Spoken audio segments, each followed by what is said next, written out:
দেখো আমার ড্রাগন গাছে নতুন করে আবারও কুঁড়ি এসেছে, কারণ এটা হয়েছে বৃষ্টির কারণে। প্রায় মাঝে মধ্যে রোজই বৃষ্টি হচ্ছে। বৃষ্টি হওয়ার কারণে গাছের প্রত্যেকটা কাঁটাতে ড্রাগন ফুল এসে গিয়েছে। একটা একটা দুটো তিনটে চারটে পাঁচটে ছটে সাতটা আটটা নটা 10টা 11টা 12টা, একটা ডালে মোট 12টা ফুল এসেছে। আরও অসংখ্য ফুল কুঁড়ি এসেছে প্রত্যেকটা গাছের গিঁঠে গিঁঠে। এখানে একটা তোমরা দেখতেই পাচ্ছ, এইখানে একটা, এই ডালটাতে একটা কুঁড়ি এসেছে।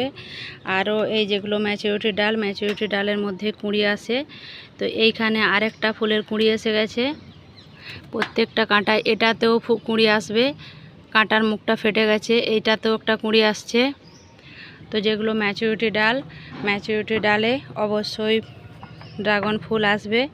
আর আমাদের করতে হবে কি, গাছের ডগাগুলো কেটে দিতে হবে। কেটে দেওয়ার পর